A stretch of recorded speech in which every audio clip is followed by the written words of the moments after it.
오늘은 시편 19편 말씀을 함께 나눠보도록 하겠습니다. 말씀 봉독해 주시겠습니다. 오늘 말씀은 시편 19편 1절부터 14절 말씀입니다. 하늘이 하나님의 영광을 선포하고 궁창이 그 손으로 하신 일을 나타내는도다. 날은 날에게 말하고 밤은 밤에게 지식을 전하니 언어가 없고 들리는 소리도 없으나 그 소리가 온 땅에 통하고 그 말씀이 세계 끝까지 이르도다. 하나님이 해를 위하여 하늘의 장막을 베푸셨도다. 해는 그 방에서 나오는 신랑과 같고 그 길을 달리기 기뻐하는 장사 같아서 하늘 이 끝에서 나와서 하늘 저 끝까지 운행하며 그 온기에서 피하여 숨은 자 없도다. 여호와의 율법은 완전하여 영혼을 소성케 하고 여호와의 증거는 확실하여 우둔한 자로 지혜롭게 하며 여호와의 교훈은 정직하여 마음을 기쁘게 하고 여호와의 계명은 순결하여 눈을 밝게 하도다. 여호와를 경외하는 도는 정결하여 영혼까지 이르고 여호와의 규례는 확실하여 다 의로우니 금 곧 많은 정금보다 더 사모할 것이며 꿀과 송이꿀보다 더 달도다. 또 주의 종이 이로 경계를 받고 이를 지킴으로 상이 크니이다. 자기 허물을 능히 깨달을 자 누구리요. 나를 숨은 허물에서 벗어나게 하소서. 또 주의 종으로 고범죄를 짓지 말게 하사 그 죄가 나를 주장치 못하게 하소서. 그리하시면 내가 정직하여 큰 죄가에서 벗어나겠나이다. 나의 반석이시오 나의 구속자이신 여호와여, 내 입의 말과 마음의 묵상이 주의 앞에 연락되기를 원하나이다. 아멘. 네, 오늘 시편 19편은요. 자연과 세상을 통해 보여주시는 하나님의 영광이라는 제목이 붙어 있는데요. 이 다윗에게는 온 우주 만물이 하나님을 만나는 매개체로서 자신에게 귀한 역할을 했다라고 고백을 하고 있어요. 그러니까 오늘날에는 많은 신앙 서적도 있고 신약 성경도 있습니다. 그러나 다윗이 살았던 그때에는 오직 구약 성경에 창세기, 출애굽기, 레위기, 민수기, 신명기, 우리가 흔히 말하는 모세오경, 토라만이 존재했어요. 그러니까 이 토라, 하나님의 말씀을 통해서 하나님을 알게 되는 특별 계시에 대해서 찬양을 하고 있습니다. 이 하나님의 말씀을 통해서 하나님을 알게 되는 은혜에 대해서 오늘 후반부에 이야기하고, 또 앞부분에는 우리가 이런 이야기를 하죠. 일반 계시라고 해요. 모든 사람들이 보고 느낄 수 있는 하나님의 섭리하심, 하나님의 존재, 하나님의 영광에 대해서 이야기하고 있습니다. 그런데 아이러니하게 다윗은 이 자연 만물을 통해서도 하나님을 발견하고 이 성경 말씀을, 구약 성경 말씀을 통해서도 하나님의 은혜를 발견함으로 말미암아 이 자연과 하나님의 말씀이 다윗에게는 너무나도 짝이 잘 맞는, 전혀 상호 이렇게 이견이 없는 것으로 다윗에게는 잘 맞아 들어갔는데, 오늘날은요 그 자연을 연구함으로 말미암아, 자연을 탐구함으로 말미암아 과학이라는 이름으로 과학적으로 봤을 때 성경은 말이 안 돼라는 이야기를 하지만, 다윗은 그야말로 그것은 아이러니하다라고 이야기하고 있어요. 자연을 탐구하면 탐구할수록 과학적으로 보니 이거는 내가 모를 때 몰랐는데 과학을 알면 알수록 하나님의 말씀은 정말 참입니다라고 고백했던 것이 다윗의 신앙 고백이었습니다. 오늘 1절부터 6절은요.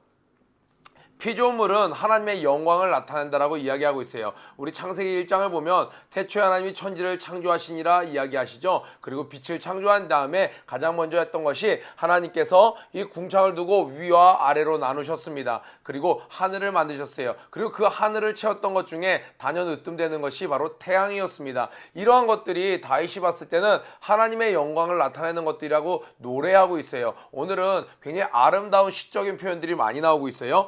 하늘이 하나님의 영광을 선포하고, 여기서 나오는 하늘, 두 번째 나오는 궁창, 다 복수형을 쓰고 있는데 첫 번째는 heavens라고 나오고 있어요. 우리 한번 이야기 나눈 적이 있었죠. sky는 우리가 눈에 보이는 지금 이 파란 하늘을 이야기하는 것이고, space는 그 위에 있는 우주를 이야기하는 겁니다. 우리 무중력 상태의 그 깜깜한 그 우주를 이야기하는 거예요. 그 우주 넘어서 beyond the space, 그 너머에 있는 삼층천, 그것을 heaven이라고 이야기하고 있죠. 그러니까 지금 다윗은요, 이 하늘은 하나님의 영광을 선포한다, 계속 하나님의 그 영원하신 그 위엄과 아름다움을 노래합니다라고 이야기하고, 궁창, 여기서는 라키마라는 히브리어인데요, 이 유대인들은 이 하늘을 마치 망치로 두들겨서 판을 만들어 놨다고 생각했어요. 그래서 노아의 홍수 이전에 있었던 모든 물이 하늘에 있었잖아요. 그 물을 이 투명한 판이 그것을 받치고 있다고 생각했어요. 그래서 이 하늘은 이렇게 판이라고 생각했습니다. 그 판들은 그 손으로 하신 일을 나타낸도다. 하나님이 얼마나 위대한 조물 주셨냐면 저 하늘에 있는 물들을 다 막을 수 있는 엄청나게 큰 하늘을 직접 손으로 펴서 만들어 놨다라는 거예요. 그 하신 일들, 하늘 위에 얼마나 많은 별들이 떠 있나요? 얼마나 많은 그 아름다운 그 우주의 은하수와 여러 가지 것들이 있잖아요. 그 모든 우리가 흔히 말하는 별자리나 이런 것들, 세상에서는 그것을 가지고 점자리로 자신의 운세를 보지만 우리는 이것이 하나님의 작품이라는 것을 알 수 있죠. 하나님께서 각양각색의 모습대로 그 행성들을 다 지으시고 아름답게 하늘을 디자인해 놓으셨다라는 거예요. 여기서 2절은 날은 날에게 말하고 밤은 밤에게 지식을 전하니, 참 말은 되게 멋있는데 의미가 처음에는 선뜻 와닿잖아. 이런 이야기예요. 이 날이 낫이 딱 보니까 하나님이 낮을 따로 지어놨어요. 그리고 낮이 딱 봤더니 와, 동식물 이 온 우주를 지어놓은 것이 너무 아름다워요. 그래서 하나님에 대해서 막 쏟아내는 거예요. Poor speech 막 쏟아내는데 할 말을 다 하지 못하고 날이 지나갔어요. 다음 날이 되었어요. 그래서 여러분 이런 장면을 한번 머릿속에 떠올려 보세요. 마치 이어달리기 하듯이 하나님을 한번 설명하자면 하루로는 부족해요. 예수님께서 이 땅에서 하신 일을 다 책으로 기록해 놓으려면 이 온 우주를 덮어도 부족하다고 요한복음에 이야기했던 것처럼 그 하나님의 위대하심과 하나님의 창조 사역을 다 설명하자면 하루 종일에도 부족한 거예요. 그래서 날은 날에게 말하고, 이 말은요, 이 날이 다 이야기했는데 쏟아냈는데 쉬지 않고 쏟아냈는데 하나님의 위대하심을 다 노래하지 못해서 둘째 날 둘째 날이 또 이어서 쏟아내는 거예요. 안 됐어, 셋째 날 이어서 쏟아내는 거예요. 다윗이 묵상했더니 밤도 마찬가지라는 거예요. 밤에 일어나는 그 많은 아름다움들, 또 각양 그 들짐승들의 울음소리, 하나하나 들을 때는 무섭기도 하고 서글프기도 하지만 그 모든 우주에서 그것들이 조화롭게 일어나는, 모든 인간들이 잠드는, 동물들이 잠든 그 시간에 이 지구가 돌아가는 소리, 태양이 움직이는 소리, 이 많은 갖가지 것들의 아름다움을 이 밤이 또 밤에게 전하는데 이것 또한 쏟아내도 다 표현할 수 없는 거예요. 그래서 날은 날에게 말하고 밤은 밤에게 지식을 전하니 언어가 없고 들리는 소리도 없으나 no sound, no language, but there is voice라고 나오고 있습니다. 우리 이런 거 생각하면 괜찮아요. 여러분 명품이라고 하는 어떤 작가의, 화가의 그림 같은 거 보면요, 그림을 딱 보면 여러분 거기서 소리가 나오지 않죠. 그러나 그 그림에는 분명한 뭐가 있어요? 메시지가 있죠. 지금 이 다윗은 이야기를 하는 거예요. 이 자연을 봤을 때, 이 날을 봤을 때, 밤을 봤을 때 그들에게는 어떤 사운드나 랭귀지, 어떤 우리 인간이 알아들을 수 있는 언어는 없지만 분명한 보이스를 내고 있어. 이 온 우주 만물이 뭔가 메시지를 나타내고 있는데 그것이 바로 하나님의 영광이야. 하나님은 존재하시고 하나님은 창조주시고 하나님은 위대하신 분이라는 그런 엄청난 메시지를 쉬지 않고 쏟아내고 있다라고 다윗은 고백하고 있는 거예요. 그런데 그 소리가 온 땅에 통하고 그 말씀이 세계 끝까지 이르도다. 그러냐, 지구 어느 곳에 있어도, 자연 환경이 없는 곳은 없죠. 지구 어느 곳에 있어도 하늘을 바라볼 수 있죠. 어떤 신학자이면서 시인은 이렇게 이야기했습니다. 하나님께서 인간을 이렇게 네 발로 걷는 동물로 짓지 않고 직립보행을 하게 하신 이유는 하나님의 위대하신 저 하늘을 바라보게 하시려고 두 발로 걷게 하셨다라고 이야기를 해요.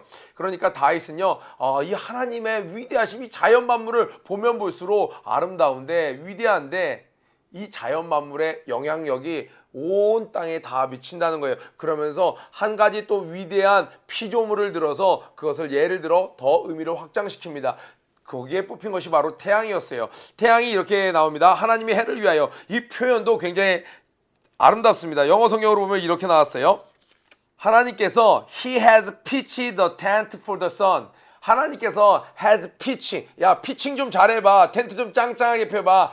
He has pitched the tent for the sun. 태양을 위해서 하늘에다가 텐트를 하나 만들었다는 거예요. 거기에 태양이 딱 있는데 딱 하루가 시작하면 이 태양이 이쪽 끝에서 시작해서 서킷, 경주를 하는 이렇게 레이서들이 그 경주를 도는 것처럼 순환하는 것처럼 이쪽 끝에서 저쪽 끝까지 장사처럼 달려간다는 거예요. 어떤 장사처럼요? 마치 신랑이 자기의 신랑 대기실에서 신부가 나옵니다 할 때 그 신부의 얼굴을 맞으려고 그 신랑이 대기하던 곳에서 신방에서 뛰어나와서 신부를 맞이하러 가는 것처럼 힘있게 태양이 떠올라서 아침에 어떻게 해요?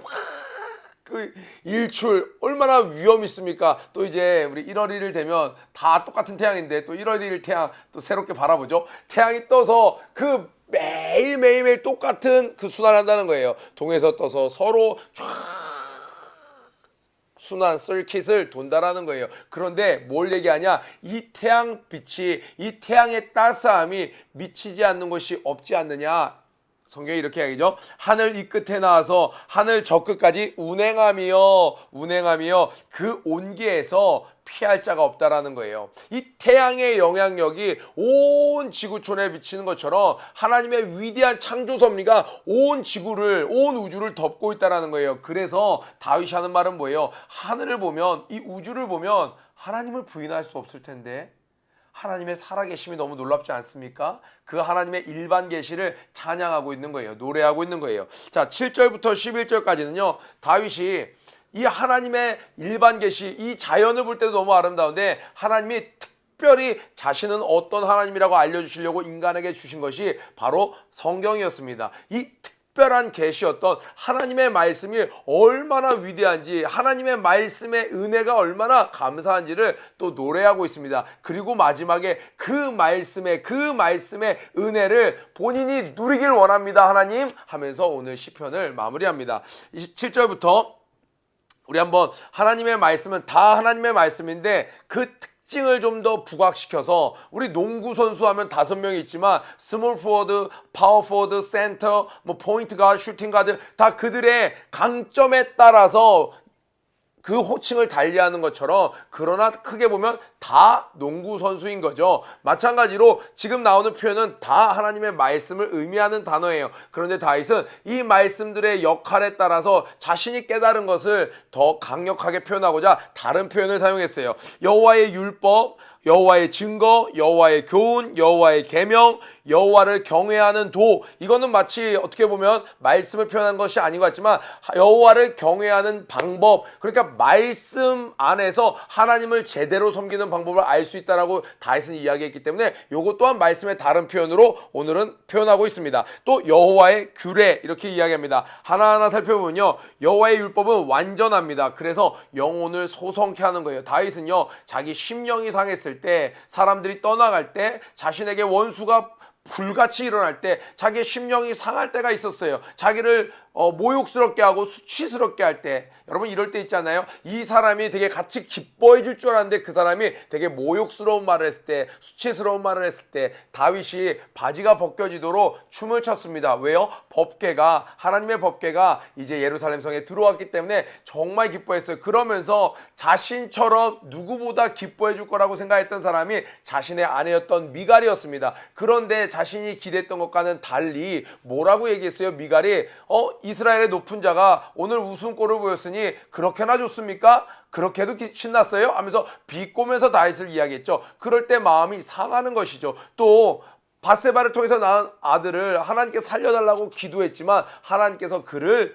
걷어가셨습니다. 사람인지라 마음이 상할 수 있는 것이죠. 심령이 상하는 거죠. 그런데 다윗은 알았어요. 자기의 상한 심령을 살리는 것은 여봐라, 연애를 베풀라, 여봐라, 여자를 데려와라, 일천궁녀를 데려와라, 야, 땅을 더 정복해라, 전리품을 가져와라, 그게 아니라 자신의 심령을 살리는 것은 하나님의 말씀이었노라 라고 고백합니다. 다윗은 일찍부터 이것을 깨달았어요. 그래서 오늘날도 그렇죠. 우리가 마음이 상했을 때요, 하나님의 사람들은 다른 세상의 사람들처럼 노래를 부른다거나 어떤 술을 마신다거나 뭐 놀이기구를 탄다거나 해서 그런 내 심령이 회복되는 것이 아니라 정말 미련한 방법 같고 때때로는 기쁨으로 그 방법을 선택하진 않습니다. 그러나 늘 효과가 100%였던 것은 무엇이에요? 하나님의 말씀을 들을 때예요.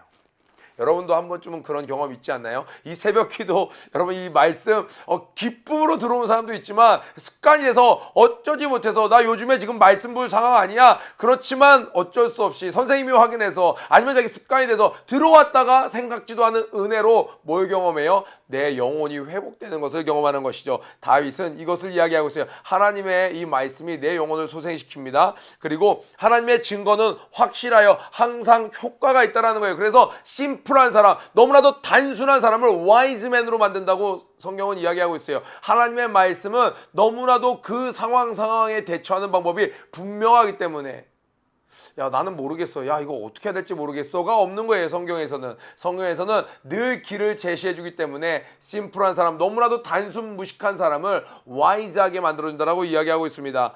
여호와의 교훈은 정직하여 마음을 기쁘게 하고, 여러분 사람이 이렇게 이야기하다가 그 사람의 겉과 속이 다를 때 어떻습니까? 굉장히 실망하게 됩니다. 그리고 피상적인 인간관계를 맺게 돼요. 그런데 말씀은요, 마치 하나님의 예수님과 대화하듯 정말 예수님의 인격을 그대로 담고 있기 때문에 이 말씀은 정직하기 때문에 어떤가요? 이 말씀을 함께 대하다 보면 나에게 rejoice가 회복되는 거예요. 기쁨이 넘치는 거예요. 여러분도 그런 친구 있지 않나요? 그냥 무엇을 해도 이 사람은 1부터 100까지 나에게 진실된 사람이야. 그 사람과 함께 대화하면 어때요? 기쁨이 넘치죠. 그 사람이랑 밥을 먹든 그 사람과 산책을 하든 그 사람과 서점을 가든 그냥 함께하는 것이 기쁜 것처럼 말씀은 정직하기 때문에 말씀을 대하는 자를 이용하지 않습니다. 말씀을 사모하는 자를 속이지 않습니다. 말씀은 정직합니다. 내가 실수했을 때는 정말 사랑하는 친구가 나의 연약한 부분을 사랑하는 마음으로 징계하고 찔러주는 것처럼 말씀은 때때로 나에게 찔러줍니다. 자기의 감정이 상해서 찌르지 않아요. 자기의 감정을 가라앉히고 나를 생각해서 올바른 이야기, 쓴소리를 해주는 친구인 것처럼 이 말씀이 정직하다라는 거예요. 그래서 이 말씀과 함께하면 다윗은 그 어떤 상황에서도 기쁠 수 있었다라고 이야기하고 있습니다. 자, 여호와의 규례는 확실하여 다 의로우니 이렇게 얘기하고 있어요. 그러니까 하나님의 말씀은요, 요 말씀 하나 떼서 봐도 그 말씀 자체도 옳고 이 말씀 전체가 말하는 메시지도 다 의롭다라는 거예요. 세상으로 한번 예를 들어볼까요? 우리 기독교인들이 굉장히 예민하죠. 차별금지법, 차별금지법 이렇게 들을 때는 굉장히 좋은 법 같아요. 차별하면 안 되지 않나요? 좋죠. 그런데 그 안에를 하나하나 따져보면 하나님이 기뻐하시지 않는, 또 우리가 조심해야 될 법들이 굉장히 숨어 있는 거예요. 그러니까 이 단편적으로 봤을 때는 굉장히 좋은 것 같지만 그것들을 속속들이 다 알고 합쳤을 때는 좋은 법이 아니었어, 오히려 위험하고 경계해야 될 법이야 라고 하는 것도 세상에는 너무나 많은데, 이 하나님의 말씀은요 뭐라고 얘기합니까? 여호와의 규례는 확실하여 다 의로우니, 이 표현이 무슨 말이냐면 다 합쳤을 때도 의로우니 이 말이에요. 하나님의 말씀은 하나하나도 의롭지만 창세기 전체를 봐도 하나님의 의로우심, 창세기부터 요한계시록까지 다 합쳐서 봐도 하나님의 의로우심 확실하다라는 거예요. 그러니까 안심하고 하나님의 말씀을 접할 수 있었겠죠. 또 여호와를 경외하는도, 하나님을 the fear of the Lord, 하나님을 두려워하는 그 마음이 정결하여 영원까지 이르고, 이 말은 뭐예요? 이 하나님을 두려워하는 마음은 이 pure, 사람을 순수하게 만든다라는 거예요. 여러분 음식을 생각하면 좋아요. 여러분 하나님을 두려워하는 신앙이 있는 사람은요, 하나님의 말씀을 대하는 사람은 하나님을 두려워하는 마음을 갖게 된대요. 그런데 이게 정결하여 부패하지 않는다라는 거예요. 정결하여 영원까지 이른다는 거예요. 음식물을 한번 보세요. 음식물이 pure 하면요 순한 상태로 있으면 상하지 않죠. 근데 순하지가 않아요. 뭔가 독이 들어갔어요. 뭔가 부패하기 시작해요. pure하지 않으면요 부패하기 시작합니다. 그러니까 이 성경 말씀을 통해서 하나님을 향한 두려움, 하나님을 경외하는 마음을 갖는 사람은요 처음이나 끝이나 신앙생활이 한결같을 수 있는 거예요. 부패하지 않는 거예요. 그런데 이 the fear of the Lord, 하나님을 두려워하는 마음이 없는 신앙생활은요 처음은 겸손하게 시작하는 것 같으나 나중에 이 하나님을 두려워하는 도를 잃어버린 사울은 어땠습니까? 부패해버렸어요. 상한 음식처럼 되어버렸어요. 그런데 다윗은요 자기에게 이 하나님의 말씀을 늘 가까이 했더니 하나님을 두려워하는 마음이 있었다라는 거예요. 그래서 이 하나님을 경외하기 때문에 자신은 부패하지 않고 처음 마음이나 노년에나 백발이 되었을 때나 하나님을 신실히 사랑할 수 있었다라고 이야기하고 있어요.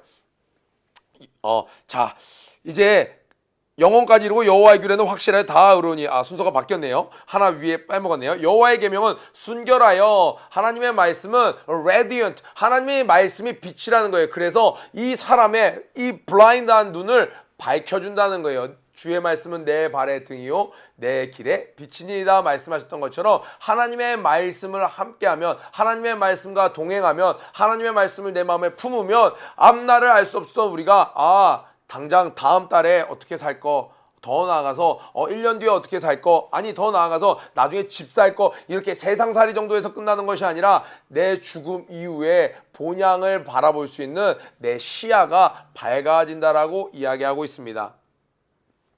10절에 이렇게 표현합니다. 금, 곧 많은 정금보다 더 사모할 것이며 꿀과 송이꿀보다 더 달도다. 위에 표현했던 이러한 것들이 말씀이기 때문에 자신을 어떻게 했어요? 자기의 영혼을 소성케 하고 자신을 지혜롭게 하고 이 모든 고백은요 사람들에게 해당되기도 하지만 다윗은 이것을 지금 뭐라고 얘기하냐면 자기가 경험했다라고 얘기하는 거예요. 자기의 영혼을 소생시켰고 자기를 지혜롭게 했고 양측에 불과했던 자기를 왕의 군주의 자리까지 오를 수 있도록 지혜롭게 했고 자신의 마음을 기쁘게 했고 자신을 멀리 본향을 사모할 수 있는 하나님을 영원을 사모할 수 있는 다시 오실 왕을 사모할 수 있는 마음을 주셨고 그리고 이 정결하여 하나님의 말씀은 자기를 첫사랑을 지 않도록 해주셨으며 그리고 하나님의 말씀은 어느 때는 해당되고 어느 때는 해당되지 않는 것이 아니라 다 합쳤을 때도 어느 때나 의로웠던 하나님의 말씀이었다라는 거예요. 이 말씀은 곧 금, 여기서 점점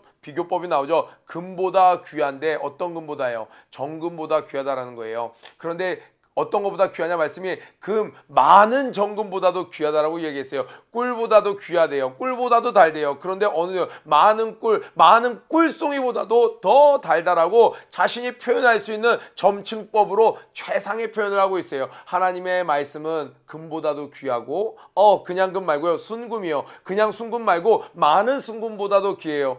꿀 너무 달죠. 그런데 꿀송이에서 나오는 꿀 바로 따서 먹는 거 너무 달아요. 그런데 이 꿀송이 많은 꿀송이보다도 하나님의 말씀이 더 달아요 라고 이야기하고 있습니다. 또 주의 종이 이로 경계를 받고 이를 지킴으로 상이 크니이다. 하나님의 말씀을 순종함으로 말미암아 하나님이 이 말씀을 알려주신 것도 자기가 이런 복들을 누리는데 자기가 그것을 행했을 때 하나님 reward, 상 또한 주신다라는 거예요. 그래서 말씀의 축복이 얼마나 큰지 다윗은 이야기하고 있습니다. 그러면서 12절 이제 마무리를 들어갑니다. 자기 허물을 능히 깨달을 자 누구리요? 없다라는 거예요. 나를 숨은 허물에서 벗어나게 하소서. 하나님 제가 알지 못하고 지은 죄가 있습니까? 하나님 알지 못했으니까 그건 아무것도 아니죠가 아니라 하나님 제가 모르게 지은 죄 있습니까? 그것도 용서해 주시옵소서. 그러면서 간절히 하나님께 이렇게 기도합니다. 또 주의 종으로 고범죄를 짓지 말게 하소서. 고범죄는요 영어로 보면 이런 단어예요. full, willful sin, will 어떤 의지가 full, 자기의 의지가 가득 찬 죄예요. 그러니까 고의로 짓는 죄라는 거예요. 그러니까 여러분 참 은혜되고 또 도전이 되죠. 다윗이 이렇게 하나님의 말씀을 사모하고 사랑하고 깨달음이 깊었던 자인데도 불구하고 육체가 있었기 때문에 자신에게 뭐가 있는 걸 발견했냐면 죄를 너무너무 짓고 싶어하는 거예요. willful sin이 자기에게 있다라는 거예요. 예배 가운데는 몰랐는데 막 전쟁 가운데 있을 때 몰랐는데 왕궁에서 홀로 풍요롭게 지낼 때는 자기도 모르게 죄를 스스로 짓고 싶은 그 욕구가 자신에게 있는 것을 발견했습니다. 그래서 이것을 짓지 않도록 하나님 이 죄가 나를 주장하지 못하도록 내 안에 있지만 내 안에서 하인으로 머물게 내 안에서 노예로 머물게 해주시고 그 willful sin이 그 죄의 욕구가 나의 머리가 돼서 나를 다스리지 않게 도와주시옵소서. 그리하시면 내가 정직하여 큰 죄가에서 벗어날 수 있겠사옵나이다. 내가 큰 실수를 하지 않을 수 있습니다. 하나님 도와주세요. 제 안에 죄가 있는 것 인정합니다. 그런데 이 죄가 저의 머리 되지 않도록 주님 은혜를 베풀어 주세요. 하나님의 도우심을 간절히 바라고 있는 거예요. 다윗은요 이렇게 하나님께 도우심을 구함으로 말미암아 뭘 하고 싶은 거냐면 위에 있었던 그 말씀에 합한 인생이 되고 싶었던 거예요. 하나님 보시기에도 다윗은 합한 사람이었지만 내 마음에 합한 사람이었지만 다윗 또한 이 땅에서 그냥 용사가 되고 싶었어요. 돈 많이 벌고 싶었어요. 그러다 보니까 어쩌다 보니까 하나님 마음에 합한 사람이 아니라 다윗 또한 자신의 평생에 원했던 것이 하나님의 말씀에 합한 사람이 되고 싶었어요. 왕보다 되고 싶었던 것이 하나님 마음에 합한 자가 되고 싶었어요. 거물보다 정말 재벌보다 다윗이 정말 되고 싶었던 것은 하나님의 여호와의 말씀에 합한 사람이 되고 싶었어요. 그러고 보니 자신의 연약함들이 보였어요. 그래서 하나님 도와주세요라고 이야기하고 있어요. 14절 나의 반석이시오 나의 구속자이신 여호와여. 여기 보니까 내 입의 말과 내 마음의 묵상이, 우리 찬양도 많이 있죠.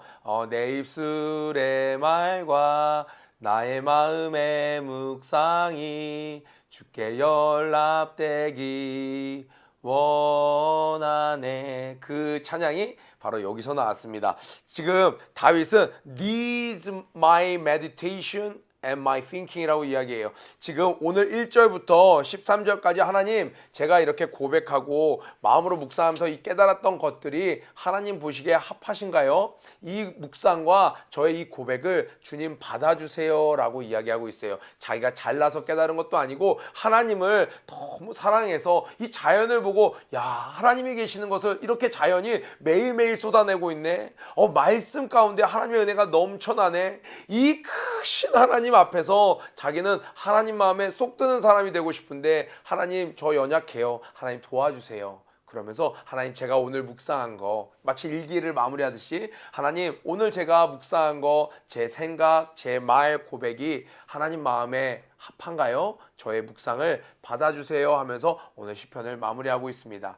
우리 다윗이 하나님을 얼마나 사랑했는지 우리 시편 가운데 매일매일 함께 이렇게 나누고 있는데요. 우리 자연 계시, 특별 계시, 일반 계시, 특별 계시, 좀 어려운 표현인데요. 우리 학생들한테 일반 계시는 예수를 믿으나 안 믿으나 모두가 다 누릴 수 있는 것들이에요. 자연 만물, 하나님 믿는 사람들만 돌아다니면서 태양이 햇빛을 주지 않잖아요. 하나님을 믿는 사람들만 돌아다니면서 이 산소를 공급해 주지 않잖아요. 온 우주에 있는 사람이 함께 누리는 것이 바로 일반 계시입니다. 일반 은총이라고 이야기해요. 그런 가운데서도 하나님을 찬양했고, 특별 계시는 예수 믿는 자들이 성경을 보잖아요. 일반 학자들이 보더라도 학자의 마인드로 성경을 볼 때는요, 하나님의 말씀을 깨달을 수 없고 하나님의 호흡하심을 받아들일 수 없죠. 그런데 예수 그리스도를 나의 주로 영접하고 이 말씀을 보자면요, 여기 안에서 쏟아지는 은혜가, 하나님의 친밀함이, 하나님의 사랑이, 하나님의 권면하심이 날로 날로 새로운 것이죠. 다윗은 그렇게 하나님을 사랑했습니다. 저와 여러분도 연말 이제 다가오면 1년을 돌아보지 않습니까? 우리 하나님과 함께 했던 사랑의 흔적들을 한번 추억해 보면서, 하나님 올 한 해 2022년 저의 마음의 묵상과 저의 고백이 주께 연락되기를 원합니다 하면서 여러분 주님과 단둘이 가는 시간 한번 가져보는 건 어떨까요? 여러분 오늘도 주님 묵상하시면서 승리하시기를 축복합니다. 우리 구호 외치고 기도에 마치도록 하겠습니다. 구호 준비! 런 앤 플레이! 시작! 모든 일에 전심 들려가는 하루의 자, 오늘도 승리하세요.